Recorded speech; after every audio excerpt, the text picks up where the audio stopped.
Olá, queridos, bom dia, boa tarde, boa noite, sejam bem-vindos no nosso Minuto Conselhos de Deus, na sessão de aulas de Escola Bíblica Dominical, com a última aula deste trimestre da revista Viver Mais Adolescentes, que vai de 15 a 17, mas na nossa igreja mesmo, nós utilizamos ela de 15 para frente aí, para todos os jovens.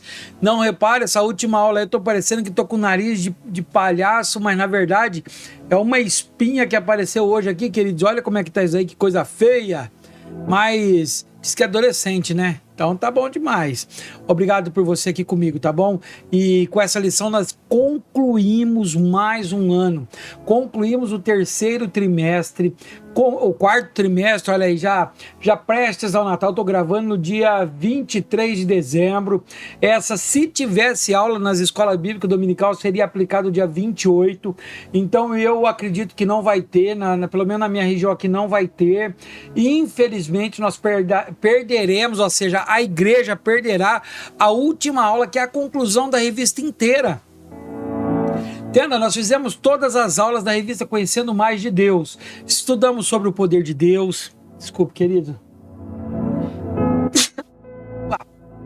Estudamos sobre o poder de Deus, estudamos sobre Deus, sobre Jesus, sobre o Espírito Santo, e nós encerramos hoje com ser cheios do Espírito. É impossível seguir a Deus, é impossível ser um discípulo de Deus se nós não formos cheios do Espírito. E essa lição é para isso. Então o que eu quero te pedir é o seguinte, compartilha na tua igreja, no grupo da tua igreja, pede licença para o teu pastor, se ele deixa compartilhar a última lição dos jovens. E semana que vem, mesmo que ainda muitas igrejas não tenham aula, já vou gravar a primeira lição, já estou com a revista Viver Mais, agora do primeiro trimestre de 2026 na mão, e tá o tema dela aí, adolescente cristão, ou seja, jovens e adolescente cristão na sociedade moderna. Como um jovem, um adolescente cristão, ele vive nesse mundo de hoje, nesse mundo moderno de hoje, depois de iluminismo e um monte de coisas que nós recebemos cargas em cima. Como que ele vive hoje? E eu posso contar com você?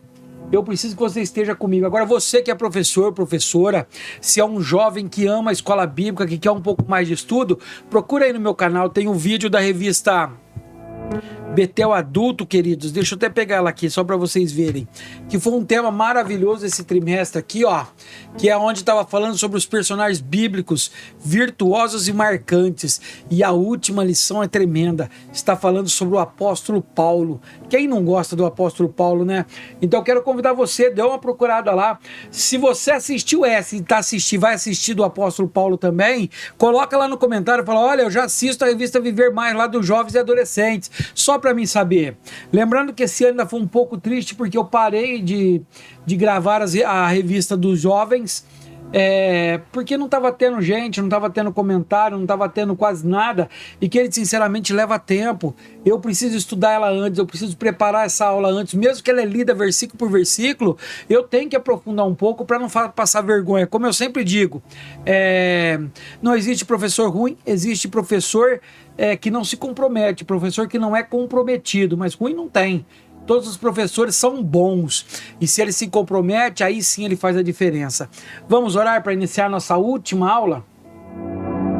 Querido e maravilhoso Deus, obrigado, Senhor, por mais esse encerramento, por mais esse ano concluído, por mais essa aula maravilhosa que o Senhor nos proporciona.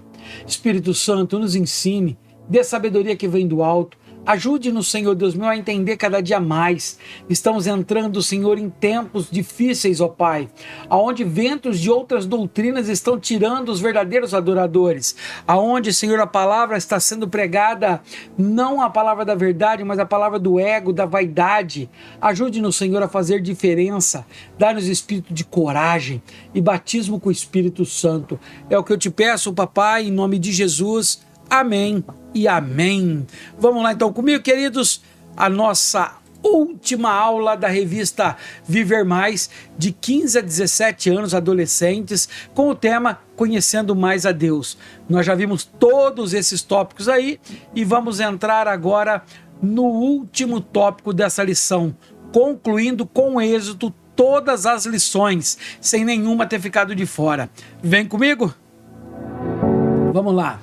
Lição, então, a 13ª, o tema dela é Vivendo no Espírito, a base bíblica dela, Gálatas 5, versículos 16 ao 25, e vou pedir, como eu peço em todas as aulas, como é um texto um pouco grande, eu não tenho como colocar ele aqui, então o que eu preciso que você faça? Que você dê uma pausa aí, nessa aula aqui, dê uma pausa aí, abra a tua Bíblia, se é que ela já não está aberta do teu lado aí, vai lá em Gálatas, está lá nas cartas de Paulo, Gálatas, abre no capítulo 5 e leia aí, queridos, do versículo 16 ao 25. Após a leitura, volte para cá que nós vamos dando andamento, tá bom? Então vai lá, 3, 2, 1, pausa. Opa, voltou, então vamos lá. Versículo chave: se vivemos em espírito, andemos também em espírito. Gálatas 5, 25. O objetivo da lição: conhecer a importância de andar pelo espírito para vencer os conflitos com a carne. Olha aqui que objetivo forte e importante, hein? Note aí, ó. Conhecer a importância. Nós temos que saber por que é importante andar pelo Espírito. Só assim nós venceremos o conflito com a carne. Sabe a carne que não deixa você em paz? Você aceitou Jesus, está buscando, foi cheio do Espírito Santo e ainda continua tendo vontade de pecar ou querendo cruzar caminhos perigosos. É porque não estamos andando no Espírito. Quando nós andamos no Espírito, fica mais fácil vencer os conflitos. Ponto de partida. Jesus usou várias ilustrações sobre árvores e frutos e enfatizou, certa feita, que toda árvore boa produz bons frutos. Mateus 7,17, vamos ver se eu coloquei, tá lá, ó. Semelhantemente, toda árvore boa dá frutos bons, mas a árvore ruim dá frutos ruins. Jesus também usou a videira para ilustrar a necessidade de permanecermos ligados a ele como ramos para produzir frutos. João 5, versículos 5 e 6, cadê? Olha lá. Eu sou a videira, vocês são os ramos. Se alguém permanecer em mim e eu nele, esse dá muitos frutos, pois sem mim vocês não podem fazer coisa alguma. Se alguém não permanecer em mim, será como o ramo que é jogado fora e seca. Tais ramos são apanhados e lançados ao fogo e queimados.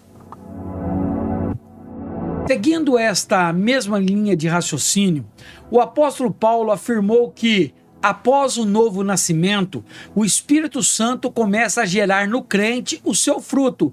Gálatas 5, 22, 23, ó. Mas o fruto do Espírito é amor, alegria, paz, paciência, amabilidade, bondade, fidelidade, mansidão e domínio próprio. Contra essas coisas não há lei. Presta atenção, queridos, que o título diz aqui, mas o fruto do Espírito. Ou seja, não é um fruto é o amor, o outro fruto é a alegria, o outro fruto é paz. Não. É apenas um fruto. Um fruto que tem todas estas partes dentro dele.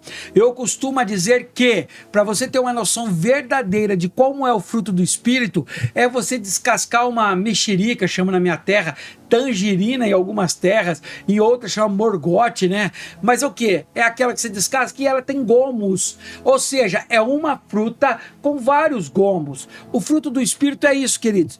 É um fruto com vários gomos e você precisa ter os gomos para que seja o fruto do Espírito, cujas virtudes devem ser visíveis no dia a dia do cristão. Ou seja, como que é o novo nascimento? Nós já ouvimos falar muito nisso.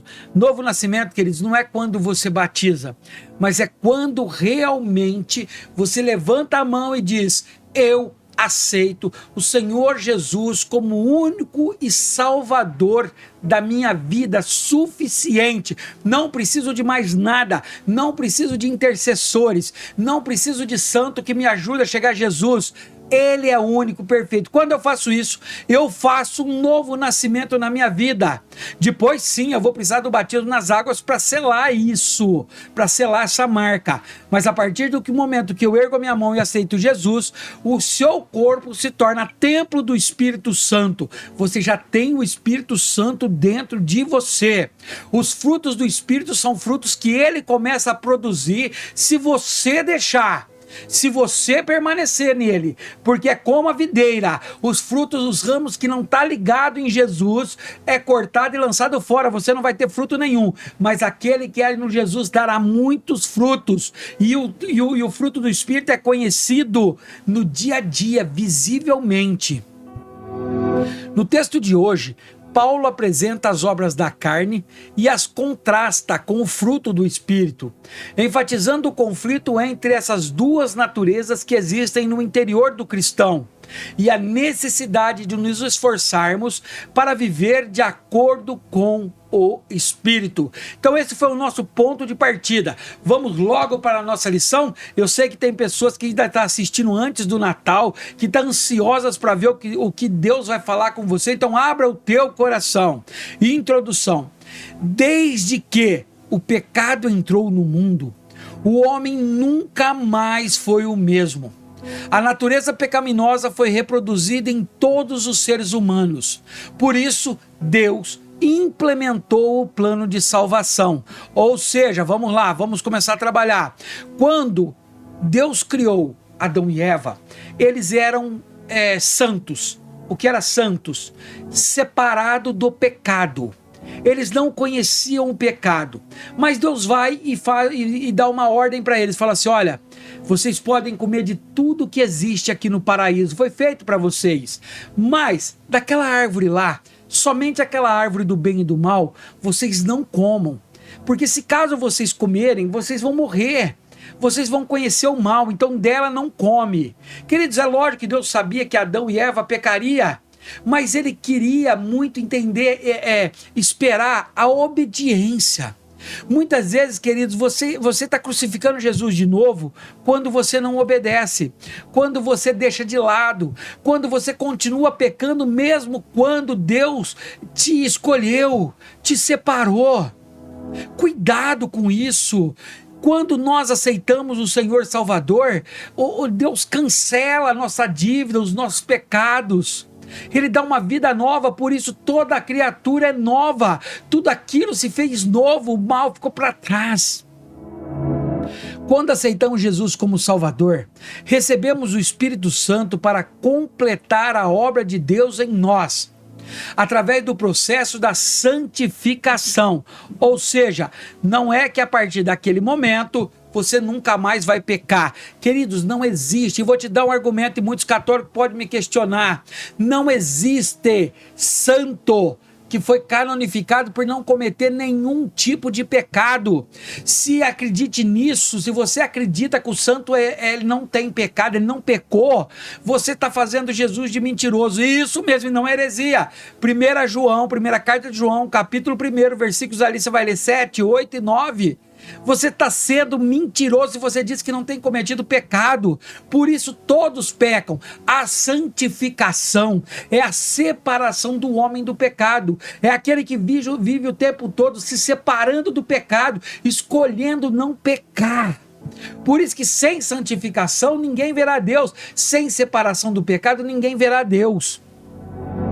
Nesse processo, acontece um conflito interior entre os desejos carnais da natureza humana e os princípios santos do Espírito, que agora habitam em nós. Nessa guerra, vence o mais forte, isto é, aquele a quem o indivíduo alimentar, preste atenção nisso, aquele em quem o indivíduo alimentar é o que vai vencer. Lembre-se de que, diariamente, o cristão é desafiado a viver segundo o Espírito, para que possa desfrutar das bênçãos resultantes desse estilo de vida. Ou seja, queridos, nós temos duas naturezas, a natureza carnal e a natureza espiritual. As duas naturezas precisam ser alimentadas. Como eu alimento a minha carne? No espiritual. Na minha carne eu alimento como? A minha vida carnal. Como eu alimento? Olhando para pornografias, pecando, mentindo, adulterando, vivendo em pecado. Eu estou dando ênfase para minha carne. Por isso, a importância de você ler o título aí, ó, Gálatas 5,16, que ele vai falar qual que é o fruto da carne. Se você abrir aí, você vai ver quais são os frutos da carne. Quando eu alimento a minha carne com alguns daqueles frutos, eu vou abrir aqui, queridos, para ficar mais fácil. Deixa eu pegar essa Bíblia aqui, ó. Que nós lemos aí os frutos do Espírito, né? Mas os frutos da carne, deixa eu achar o meu Gálatas aqui. Gálatas 5, a partir do 16. Espera aí, queridos. Digo, porém, andai em espírito e não cumprireis a concupiscência da carne, porque a carne cobiça contra o espírito contra a carne, e estes se opõem um ao outro, para que não façais o que quereis. Mas sois guiados pelo espírito, não estáis debaixo da lei. Porque as obras da carne agora, ó, são conhecidas, as quais são adultério, prostituição, impureza, lascívia, idolatria, feitiçaria, inimizades, porfias, emulações, pelejas, dissensões e heresias. Sempre que eu cometo algo desse tipo, eu estou alimentando a minha carne. E o que é alimentar o espírito? Alimentar o espírito são as obras do fruto, é amor, é paciência, é leitura da palavra, é oração, é jejum, porque a carne e o espírito milita constantemente, batalha constantemente. Não adianta você achar que porque você aceitou Jesus, de que porque você está frequentando os cultos, você está livre dessa guerra. Não está, queridos. Tem pessoas que só vão à igreja aos domingos. Imagine agora como ela alimentou sua vida espiritual, então ela vai perder. O que nós estamos aprendendo hoje, queridos, é viver em espírito, cheios do espírito.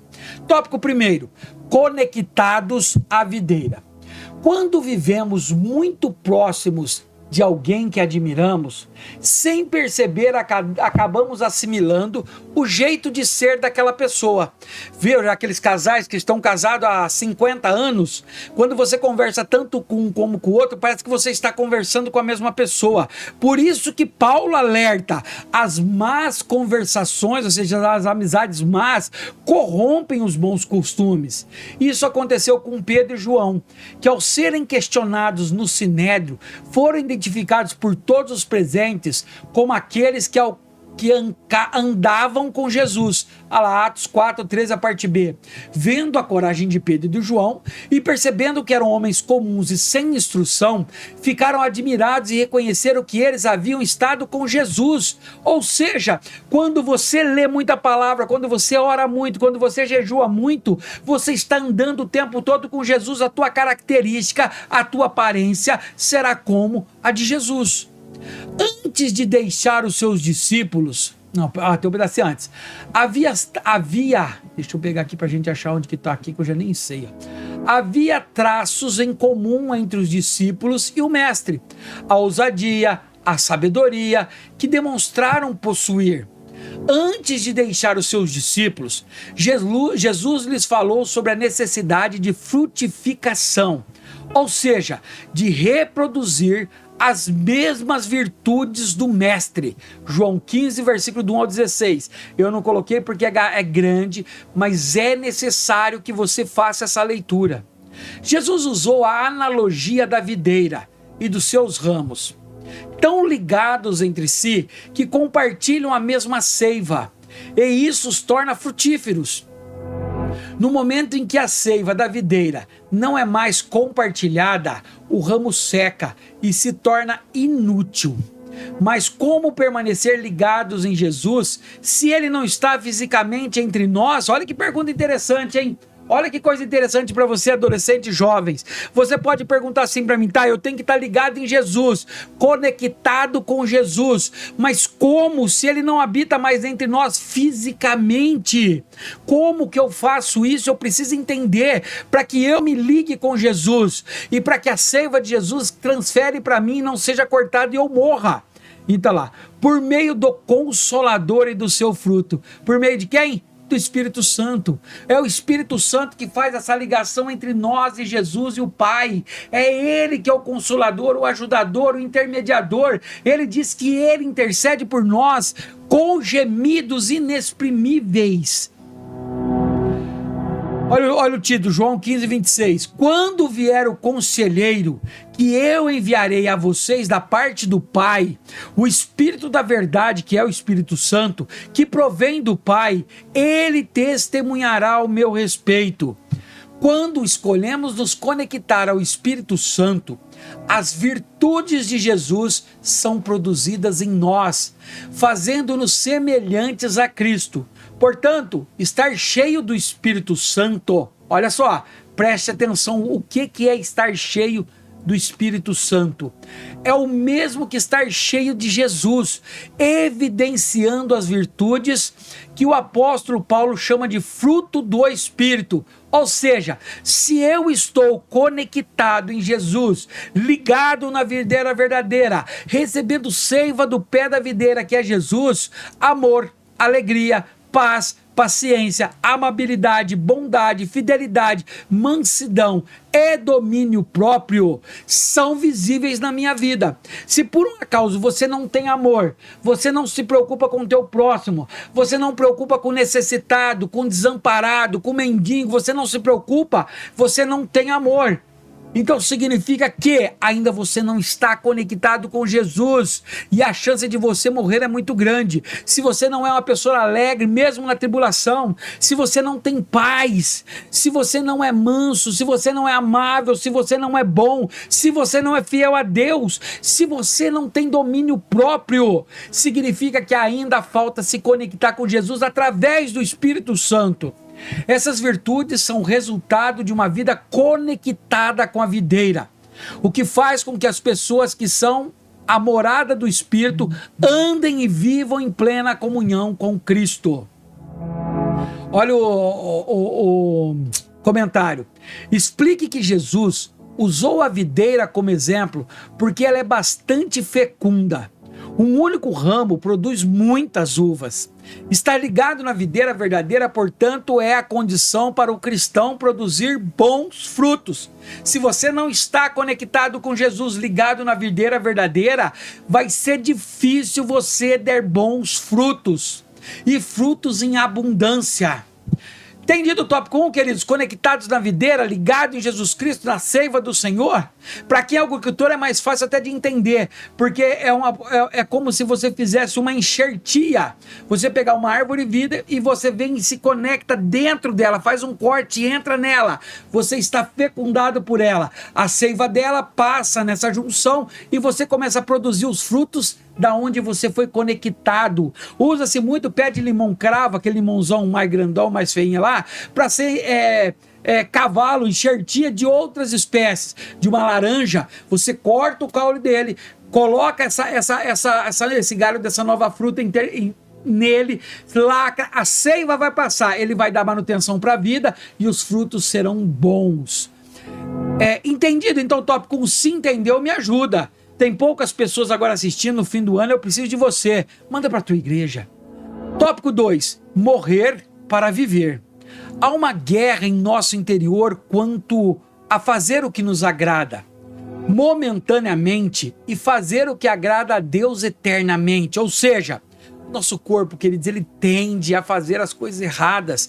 Tem um ditado no mundo muito forte que diz assim, ó, mente vazia, oficina do diabo. Porque quando nós não estamos conectados em Deus, nós estamos lutando porque a nossa carne está querendo coisas que vai acabar conosco. Por exemplo, nós brincamos que o crente não bebe, come demais, come muito. Comer demais, a Bíblia diz que é pecado, é o pecado da glutonaria. Vai fazer mal para nós, vai desencadear diabetes, pressão alta, obesidade e tantos outros problemas.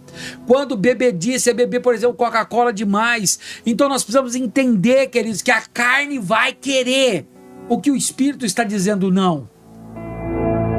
E fazer o que agrada a Deus eternamente, né, que é mais difícil.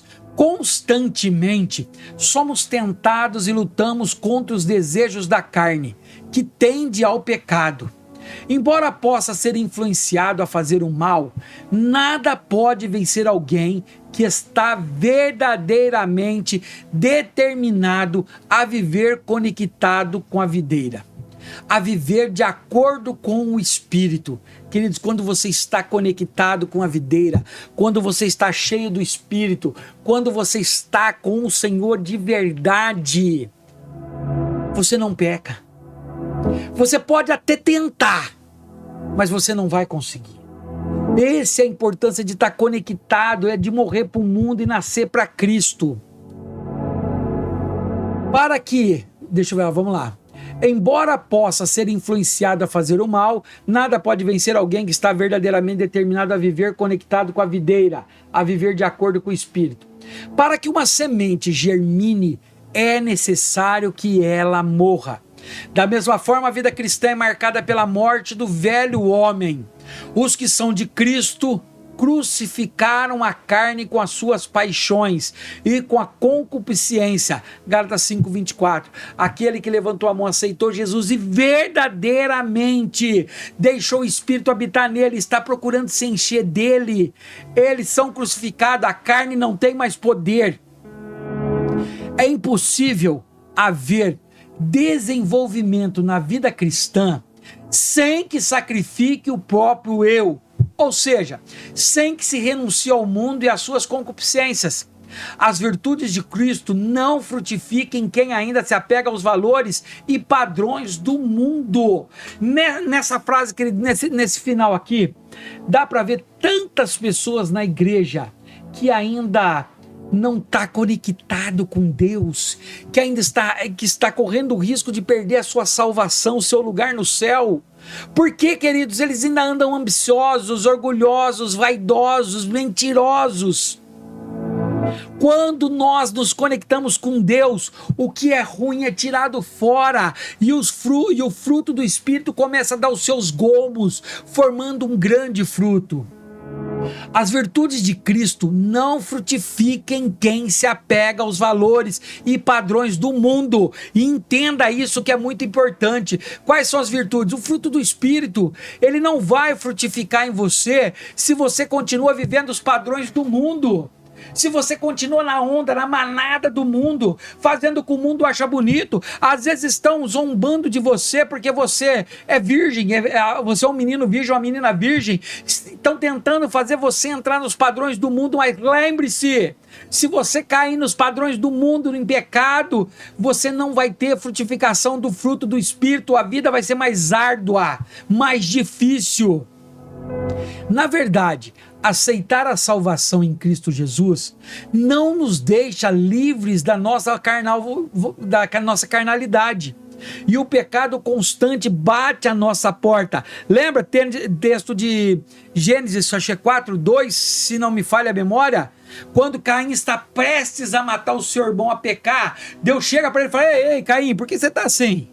O pecado já às portas, ou seja, o pecado está aí, mas cabe a você dominá-lo. O pecado está tudo na tua porta, queridos. O pecado da vontade de adulterar, da vontade de prostituir, da vontade de fornicar, o pecado da vontade de fumar, da vontade de beber, embriagar-se. O pecado está à porta, mas quando ele diz, cabe a você resistir a ele, você consegue.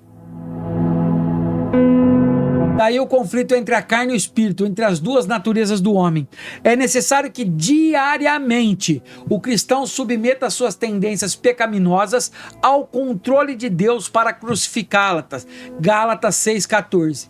Quanto a mim, que eu jamais me glorie, a não ser na cruz do nosso Senhor Jesus Cristo, por meio da qual o mundo foi crucificado para mim e eu para o mundo. Olha o que o apóstolo Paulo diz agora, com Cristo eu morri, eu fui crucificado para ressurgir, então eu fui crucificado para as coisas da carne, para as coisas do mundo. Cuidado, querido, nós temos que fazer uma autoavaliação diária. Será que as pessoas estão, no meu caso, será que as pessoas estão me elogiando pela aula e isso não está podendo subir à minha cabeça? Misericórdia, meu Senhor, que Jesus cresça e eu diminua. Cristo vive em nós. Por isso, devemos nos afastar do pecado e crucificar a carne. A luta entre a carne e o espírito é constante. Por isso, é necessário manter-se vigilante e não ceder às tentações. Entendido o tópico 2? Morto para o mundo, entendido esta frase, consegue entender o poder de estar cheio do Espírito Santo, que é a única forma verdadeira, queridos, de nós batermos de frente com o pecado? Sozinho você não vence, foge do pecado. Clame ao sangue de Jesus e ele vai te ajudar. Terceiro e último tópico, preciso de você aqui para a gente encerrar o nosso ano com chave de ouro. Uma escolha pessoal. Deus criou o homem e lhe concedeu o direito ao livre-arbítrio. Ou seja, cada indivíduo é livre para escolher as suas amizades, frequentar os lugares que deseja. Enoque, por exemplo, exerceu o seu direito sabiamente. Ele escolheu andar com Deus. Olha Gálatas 5:24. Enoque andou com Deus e já não foi encontrado, pois Deus o havia arrebatado. Ou seja, nós temos o livre-arbítrio. Você tem o livre-arbítrio de dizer não para o teu amigo do mundo que está te convidando para uma festa, para um baseado, para dar um trago, para dar um gole. Você tem livre-arbítrio para dizer não para um namoro mundano que vai te levar ao pecado, à fornicação. Você tem livre-arbítrio para fazer as tuas escolhas. Enoque escolheu não viver com o mundo, escolheu andar com Deus, e quando Deus viu isso, ele se agradou tanto que ele foi levado ao céu sem passar pela morte física. Enquanto Sansão, por exemplo, ele escolheu andar segundo as suas paixões. Olha Juízes 14, 1 e 3 e o 4. Sansão desceu a Tímina e viu ali uma mulher do povo filisteu. Quando voltou para casa, disse a seu pai e sua mãe: vi uma mulher filisteia em Tímina. Consigam essa mulher para ser minha esposa. Seu pai e sua mãe lhe perguntaram: será que não há mulher entre os seus parentes ou entre todo o seu povo? Você tem que ir aos filisteus incircuncisos para conseguir esposa? Sansão, porém, disse ao pai: consiga-a para mim, e é ela que me agrada. Certa vez Sansão foi a Gaza, viu ali uma prostituta e passou a noite com ela. Depois dessas coisas, ele se apaixonou por uma mulher do vale de Soreque, chamada Dalila. E nós conhecemos a história. Sansão tinha o livre-arbítrio para dizer não, para escolher uma mulher do povo. Queridos, ele fala aos seus pais, e seus pais sabiam que ele era prometido de Deus. Ele era nazireu desde o ventre da mãe. É o que está mais acontecendo hoje, queridos. Quantas mães fazem tudo, não sabem dizer não aos seus filhos. Seus filhos pedem, dá. Seus filhos querem dar. Quando chegar uma hora em que ela não puder mais dar, os seus pais não puderem mais dar o que ele quer, ele vai fazer pior. Queridos, amor é dizer não também. Esses dois servos de Deus colheram os frutos das suas escolhas, porém de maneiras diferentes. O apóstolo Paulo nos exorta a andar em espírito, o que significa se movimentar, dar passos, caminhar e se comportar segundo os padrões de Deus. Esse é um dos aprendizados mais importantes da vida cristã. Assim como um bebê aprende a dar os primeiros passos, mesmo caindo de vez em quando, quem experimenta o novo nascimento em Cristo precisa aprender a se submeter ao Espírito, a andar nos seus caminhos e reproduzir as virtudes de Cristo. Andar em Espírito não é um truque psicológico, uma autossugestão ou uma repressão das próprias paixões, mas uma evolução consciente, crescente e constante, que reflete no caráter pela comunhão íntima que cada um tem com o Espírito Santo, que é o santo e santificador. É ele que torna a vida do cristão virtuosa, feliz e frutífera para o reino, independentemente das dificuldades enfrentadas. Paulo disse que, porque fomos salvos, devemos viver de acordo com essa salvação. Explore o exemplo do bebê, que aos poucos vai se adequando ao ambiente e à família. Na vida cristã é o Espírito Santo quem dirige, orienta e determina os valores a serem seguidos pelos crentes em Jesus. Amém, queridos? Tópico 3 finalizado. Entenderam? Se não entendeu, volta nessa lição. Ela é muito importante. Vou dizer mais. O segredo da tua vitória está em ser cheio e guiado pelo Espírito Santo. Olha a conclusão. O desenvolvimento espiritual do cristão implica um grande aprendizado, pois o processo é longo e complexo, ou seja, não é do dia para a noite que você vai parar de pecar, não é do dia para a noite que você vai ter sensibilidade de ouvir o Espírito Santo, não é do dia para a noite que você vai ter a força e ser cheio do Espírito Santo. É um processo longo e complexo. É uma caminhada. Eu costumo dizer, Pedro estava andando ao lado de Jesus durante 30 anos. E mesmo assim, no momento de fraqueza dele, ele deu espaço e o diabo usou a boca dele. Onde Jesus vira para ele e fala: reta-te, Satanás. O processo é longo e é complexo. Tudo começa com uma transformação. Quando morremos para a vida mundana, passamos a viver uma vida em Cristo. Gálatas 2:20. Fui crucificado com Cristo. Assim, já não sou eu quem vive, mas Cristo vive em mim. A vida que agora vivo no corpo, vivo-a pela fé no Filho de Deus, que me amou e se entregou por mim. Quando nascemos para Ele, precisamos aprender com seus ensinamentos, a depender dele e a andar como Ele andou. Para alcançar esse padrão de vida cristã, entretanto, é preciso estar conectado à videira e em plena comunhão com o Espírito Santo. Amém e amém. Queridos, lição concluída. E a próxima lição, semana que vem. Deixa eu voltar para cá, estamos aqui. Eu voltei para cá. Eu não tenho ela ainda gravada, eu não escaneei ela ainda, mas está aqui, deixa eu achar. Olha o título da primeira lição da semana que vem, que eu quero vocês aqui comigo. Muitos não vão estar, mas eu quero você aqui, ó. Vai estar, olha que tema interessante. Conhecendo o mundo virtual. Quantas pessoas não têm morrido por causa das redes sociais, morrido, queridos, espiritualmente, morrido, queridos, para o ministério. Quantas pessoas por causa de um WhatsApp, de uma conversinha nas madrugadas, de uma prostituiçãozinha ali, de uma pornografia, não tem tirado nós da presença de Deus. É isso que vamos falar na próxima aula, então eu conto com você aqui. Quero te agradecer. Concluímos mais um trimestre e para que essa revista de jovens e adolescentes continue, eu preciso da tua ajuda, mostrando para o YouTube que tem força essa aula nossa aqui, tá bom? Vamos orar? Querido e maravilhoso Deus, obrigado por mais esse encerramento, por mais um ano está sendo concluído, Senhor, por esse trimestre maravilhoso que foi mais conhecendo ao Senhor. Obrigado, papai, por tudo que vivenciamos nestas aulas. Ajude-nos, Senhor, a ser melhores alunos no próximo trimestre, que o Espírito Santo continue sendo o nosso professor. Em nome de Jesus, amém e amém. Deus te abençoe e te vejo então na próxima aula. Feliz ano novo 2026 com muita alegria aí.